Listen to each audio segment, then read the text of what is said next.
It is the year 1969, and CN unveiled Canada's first attempt at high-speed rail, which was the UAC Turbo Train, to help improve passenger service between Toronto and Montreal. The Turbo Train was advanced for its time, being constructed from aluminum alloy, weighing only 1/3 of a regular diesel-powered passenger train. It used pendulous suspension, which helped the train bank inside of curves, like an aircraft, on unmodified tracks for passenger comfort. The turbo train had a service speed of 170 miles per hour, but were restricted to 95 miles per hour because of track conditions. In 1966, CN ordered 5 7-car sets, built by Montreal Locomotive Works, under contract by UAC. The plan was to have the turbos in service for Expo 67 during Canada's 100th birthday.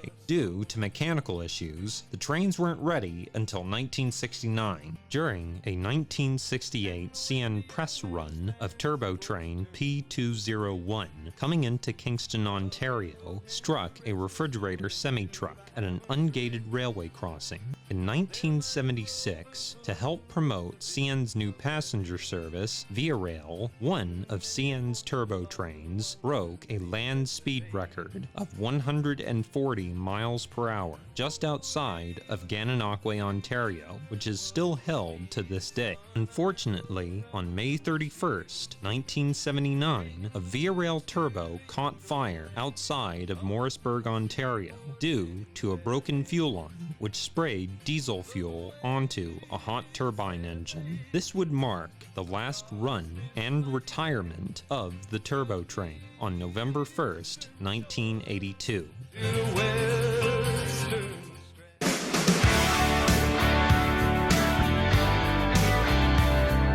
In 1975, there was a high-speed diesel locomotive lurking in the shadows as a replacement for turbo. This is the LRC, which stands for Light, Rapid, Comfortable, built as a joint venture between MLW and Bombardier. By 1977, Via Rail ordered 10 LRC sets, made up of 100 coaches and 37 high-speed diesel locomotives that featured a hydraulic tilting mechanism complete with sensors and a top speed of 125 miles per hour, considered the fastest non-electric high-speed train. The locomotives were powered by MLW 16 251 engines, producing 3,700 horsepower, and were numbered 6900 to 6930. By 1981, the first LRC train set was on a trial run between Toronto, Ontario and Sarnia, Ontario, with positive feedback from passengers about its smooth ride quality. However, during the trial run, it too was plagued with problems, which were mostly design issues that took 5 years to fix. The problems are as follows: hydraulics on vestibule steps freezing in the winter, an LRC coach tilting on its own on August 14th, 1983 at Union Station in Toronto, Ontario, wheel bearing failure on December 2nd, 1983, resulting to all 50 coaches being pulled from service for inspection.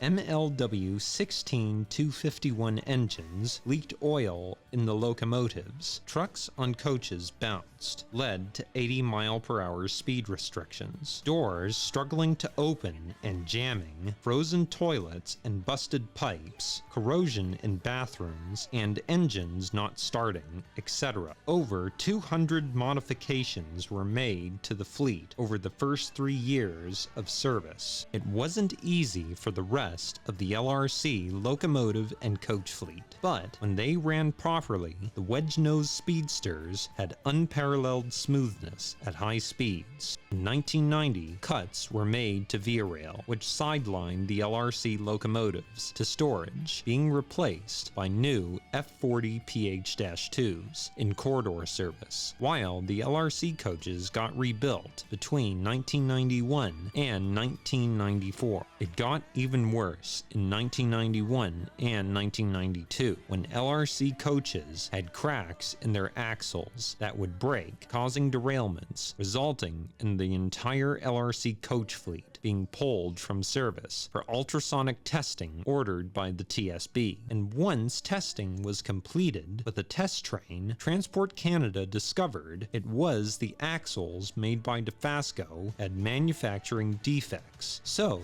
CN was contracted to build new axles. By 1997, only 7 LRC locomotives remained in service, with their years numbered, and finally, on August 30th, 2001, pulled their last trains before being put into storage at TMC in 2002, eventually being scrapped in 2011. Thankfully, 2 LRC locomotives have been preserved. 6917 at the V-Rail Historical Association in Toronto, and 6921 at Expo Rail in Montreal, Quebec, as a testament to Canada's efforts for high-speed rail. Back in 1984, the LRC equipment was used in the proposed Southwest Ontario section of the high-speed passenger rail in Canada study to do 155 kilometers an hour, 96 miles per hour between Toronto, Ontario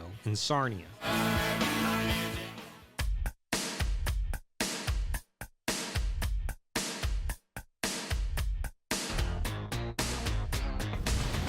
On November 13, 1990, ABB of Sweden and the Government of Canada proposed the Sprinter high-speed rail service study for the Quebec City-Windsor corridor. The service would utilize the recently released X2000 high-speed train built by ABB for the Swedish State Railway, running between Gothenburg and Stockholm. The Sprinter service would run at 200 kilometers per hour, giving passengers a comfortable ride, since the X2000 is equipped with hydraulic tilting technology for banking inside curves, and soft suspension bogies, which can steer each wheel on curves to prevent creep forces and increase speed. In July 1993, the X2000 visited Quebec and Ontario while on its North American tour with Amtrak. Via Rail was interested in the X2000, but couldn't support the cost of bringing it into Canada. Instead, ABB went with CP Rail, who was interested in operating it in revenue service. Unfortunately, the Sprinter service never succeeded.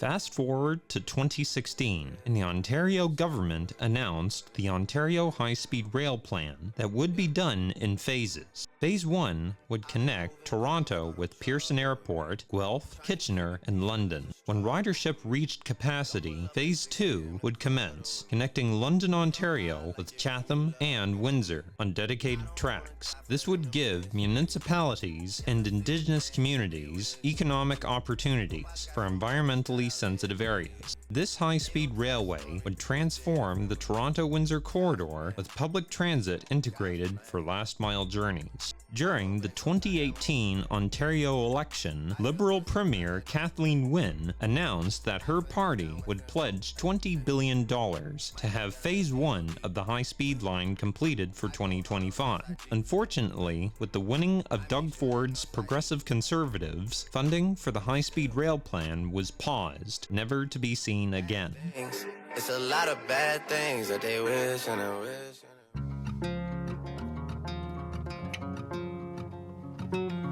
Now it's 2026, and high-speed rail is making a comeback on the Quebec City-Windsor corridor. The company is called ALTO, a newly formed crown corporation that was made by the Justin Trudeau government on February 19, 2025. I was able to participate in their public consultation here in Toronto to ask the staff some questions. I asked, what model of high-speed rail planning is ALTO taking inspiration from countries like Europe or Asia?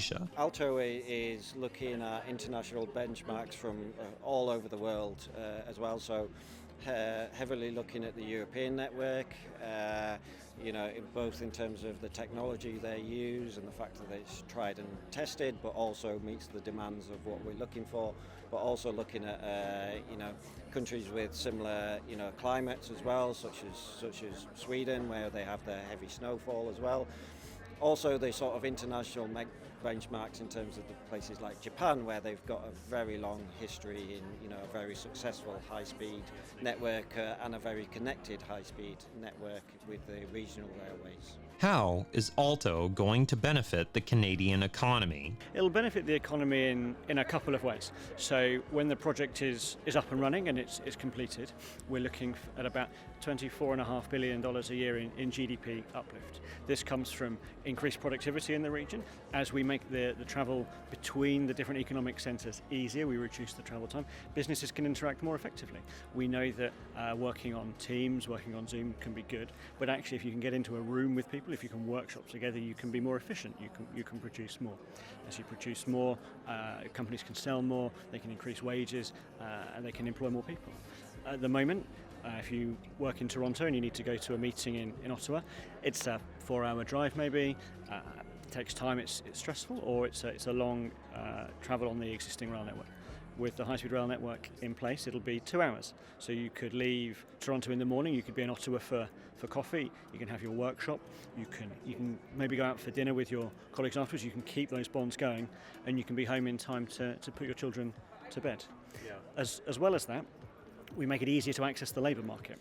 So people at the moment who live in Peterborough, the number of jobs they can access within an hour, for example, is comparatively small. It's isolated around the Peterborough area. It'll be 45 minutes to travel from Toronto to Peterborough to Toronto. That means that someone who lives in Peterborough has will have the ability to access jobs in Toronto itself. Maybe they can find a job that they enjoy more. Maybe they can find a job that they're better at doing. And in that way, it increases the output in the economy. And as the economy lifts, it's beneficial for everyone. As well as that, during the construction period, we need workers. We need employees to build the railway line. We're looking at 50,000 workers during the construction phase. We know at the moment that there are some skill shortages in the skilled trade sectors, and we're doing what we can to understand those current skill shortages, what the future forecast skill shortages would be, and look at how we can work with training providers, how we can work with colleges, how we can work with the regional development authorities to support young people coming up into those trades so they can have high quality jobs now and into the future. We're aware that we're going to impact on a range of different communities along the project, and we're really keen that we ensure that the beneficial effects of the project is felt within the communities where there are stations and also where the line goes. We're working at the moment with community organisations. Just on Tuesday, 2 days ago, I was in a workshop with 25 business leaders from the Toronto region, asking them how they thought that they could interact with the project, what they needed us to do in order to support them and their members to really gain those beneficial effects. We're asking what it means in terms of how we can support local companies through the procurement process. When we go out to procurement, what do we need to do to make it easy for those companies to access our contracts? We're asking companies what we need to do to support the training and development of their staff. We're also going out to community interest groups and asking how can a station beneficially impact your location? What can we do to support that integration? And where we're building the railway line, we're speaking with landowners and impacted parties to understand what those impacts could be and what we can do to mitigate, where necessary, any impact that we have. We're aware, we think it's essential that this is an investment for Canadians, an investment in Canada, and it has to really work for the people who live and work in this region. It can't be something where the benefits disappear. It needs to be beneficial for the people who are here. Are there any endangered species directly in the path of the planned route? Really good question. Yeah, everyone is really concerned about endangered species or species at risk. It's a really good question because that's what I work on. And so for species at risk, we definitely already have, we know what the federal government and the provincial governments both have identified within their respective jurisdictions as to what would be considered a species at risk, so if it's endangered or threatened or a special concern. And so from there, we basically are now we haven't completed our studies yet, but we will be doing it so shortly in the coming couple of years, looking at where those species actually exist and if they are going to be impacted, and if not, and how we can go about making sure that we can avoid that we have to avoid that at all cases. So. Is ALTO doing any archaeological surveys for indigenous settlements before construction? Yes, so there are 40 indigenous communities that are located within the corridor, and I guess there's a differentiation between reserve land and treaty territory. So although the line won't go through reserve land, it does go through treaty territory and traditional territory of the 40 communities. So we have been working with communities now to help understand what the project is and to hear concerns and to start tracking any impacts that may happen. And a part of that work that we do is to help develop things like archaeological protocols. So at this point in time in the project, there are just initial studies being examined that we haven't gone out into the field to actually do archaeological work. But in the instance, if there were archaeological finds that happen within the study area or the corridor, we would have a process in place to work with our indigenous communities to understand how to best identify or how to best work with those archaeological sites.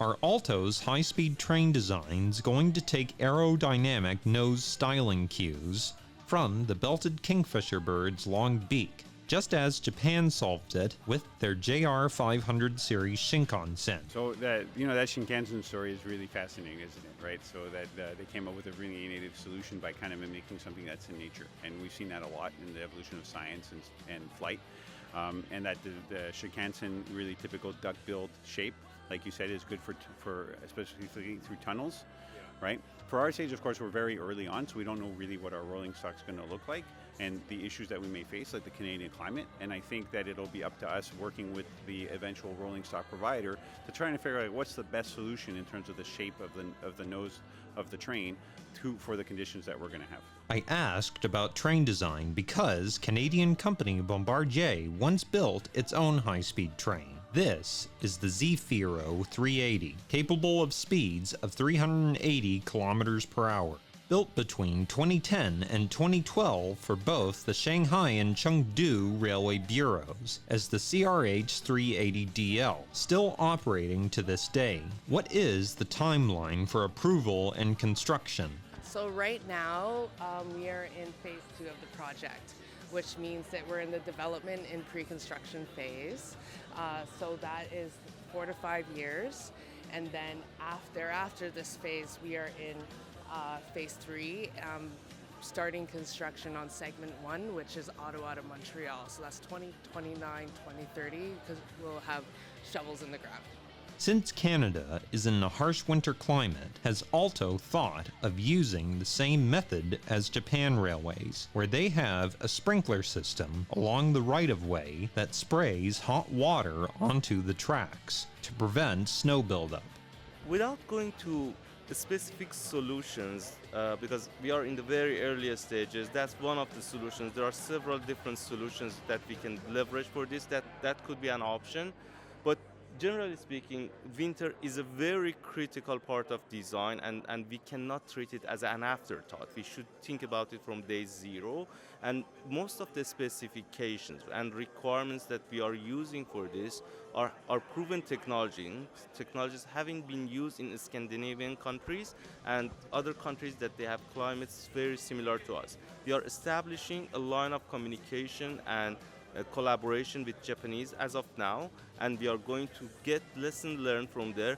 For sure, we will customize and tailor them for our specific needs, but allow me not to comment on a specific solution that Japanese had used based on hot water, because we are still evaluating different alternatives. Will ALTO consider upgrading to a 3D satellite map that shows the geographical terrain and possible obstructions like the Canadian Shield directly in the path of the right-of-way? So at this stage, we are very limited to this 2D map consultation platform.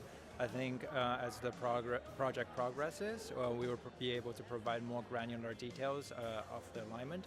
and that may include the terrain and the rock, the soil type, and the other natural and cultural aspects of the area. ALTO said they were having trouble trying to look for a way into Montreal since the REM took the Mount Royal Tunnel. Finding a site to build a new tunnel will be difficult because one piece of land they are not allowed to construct near is the Parc Nature du Cap Saint Jacques area just outside of Montreal.